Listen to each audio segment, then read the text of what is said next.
We continue our series on National Preparedness Month, and today we are highlighting Emergency Management Association operations in Gilmer County. Joining me now to talk about that is the county's director of the Emergency Management Association, Freeman. Thank you so much for joining me today.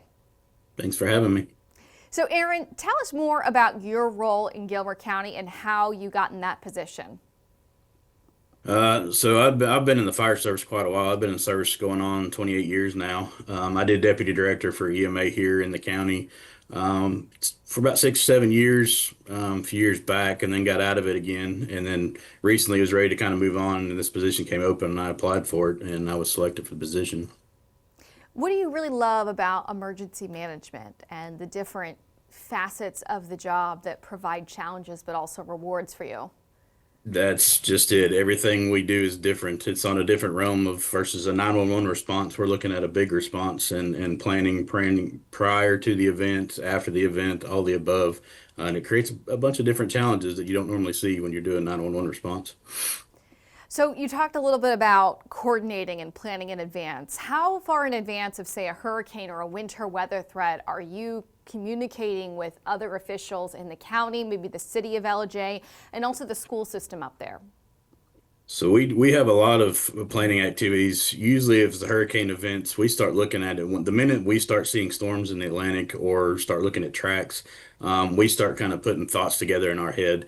We really start going into planning mode when the tracks start trying to track it up towards South Georgia, up to our area, depending on, 3, 4, 5 days out. Obviously, it's hard to track at that point for most, but those kind of storms you can give a little more leeway and have a little more room to do things with.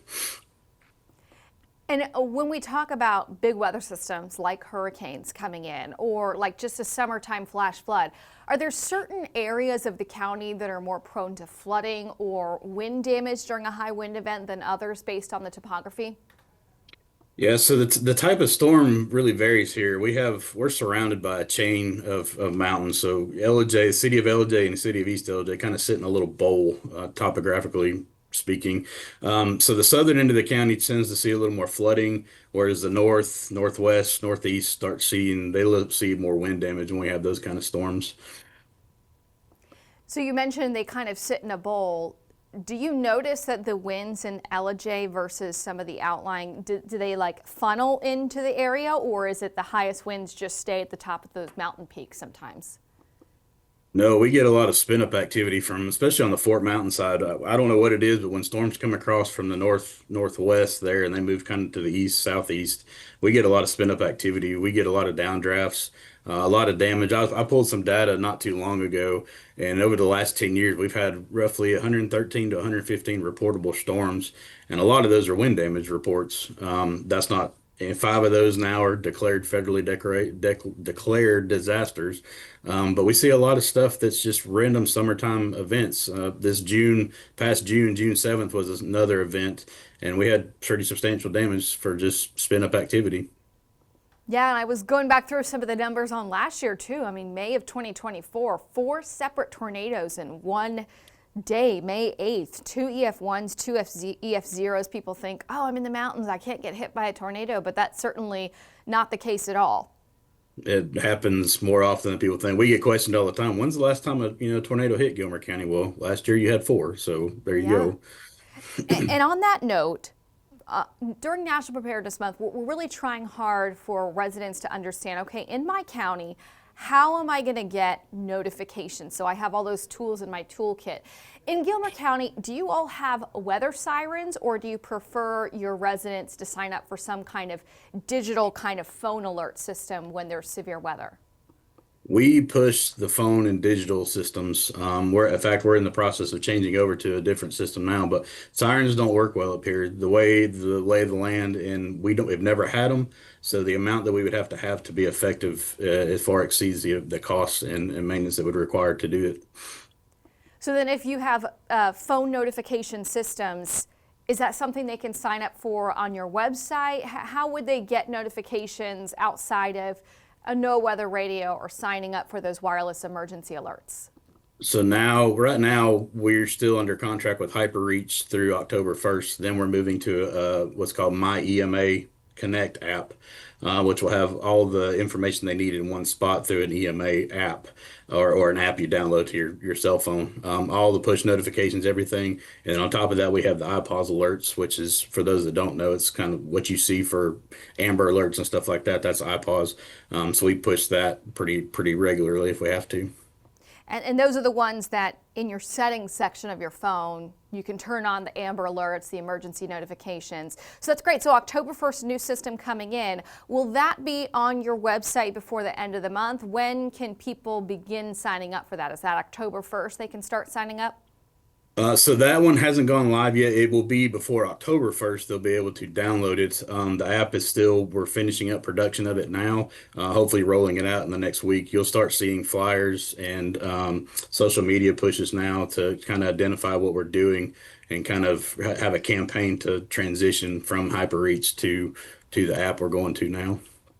That's great. So one way to get warnings, there's that way. Do you have a message for your residents? You know, this is of course National Preparedness Month, but we can see crazy weather all times of year. Do you have a message for Gilmer County residents about, you know, what they need to know in the back of their head when severe weather's coming in? Yeah, so the biggest thing to push here in Gilmer County is the weather is very unpredictable. We have trouble getting sometimes accurate forecasts, and it's not fault of anybody in particular. It's just the way things happen here and the way they develop. Like I said, we get a lot of spin up activity off the mountainside, so depending on which way they're coming in. So the biggest thing to take away is if we're pushing alerts or you're getting alerts from EMA or you're getting alerts from the weather service, is to really kind of pay attention to them because the chances of things are going to change rapidly are great here, especially in Gilmer County. I know it happens to the west of us a lot, but mainly in Gilmer County, we'll be seeing something that just pop up out of nowhere for no reason, and it's typical here. It's accepted weather patterns for us. And I'm sure that topography plays a little bit. You mentioned about you know, things changing very rapidly there. I do want to touch base on the radar situation up there, though, because in Gilmer County, Fannin County, you go just to the east of you still, and Union and Towns counties and stuff. The way that the radars are, we have a radar in Huntsville, we have a radar out at GSP in Greenville, North Carolina, or South Carolina rather, and a radar in Peachtree City. But there's kind of this hole up in northeast Georgia where we don't have great radar coverage. We are higher up where the radar beam can see, so often we're not seeing that tight rotation on the ground as easily than somewhere in Atlanta. How does that make your job sometimes more challenging? It becomes very challenging. I think there's a gap somewhere around 7,000 feet and below that's hard to see. So when storms come through, myself and my deputy, we're like hawks looking at the radar and stuff like that. Now, granted, we're not meteorologists, so take that in mind that we're very limited on training, but we look for certain things that we know in the past that if I see or if he sees that it would be okay, hey, look, we need to do something or we need to send a warning out now that they're not seeing. So we pay pretty close attention to certain things, especially with velocities and rainfall measurements and stuff like that. Wonderful. Is there anything else that I didn't ask you you'd like to add? You talked about flooding. The one thing that my deputy director did that is helping us a lot is we have three flood gauges in Gilmer County, one on the Cartacay River, one on the Coosawattee River. We actually talked to USGS and had them create notification for us that when the river gets, those rivers particularly get to a 3.5 level, I think it's 3.5 level, they start updating every 15 minutes versus every hour. So we had that change so we can kind of get ahead of any kind of flood warnings that we may need to worry about. That is so great, thinking ahead, because you're right. You know, when you get into a flash flood situation, it's not hour by hour, it's minute by minute, second by second. And when there's a lot of elevation, you know, you got all the water running off into the low-lying points. So that's a really great push that you all have done. So when did that start every 15 minutes? It was about a little less than a month ago, maybe right around a month ago. He contacted, which Al Cash is my deputy director. He contacted USGS and got in touch with the subject there, and they were very happily and very easy to work with, and were very accepting about changing those alert levels for us. That is wonderful. Thank you so much, Aaron. I really appreciate it.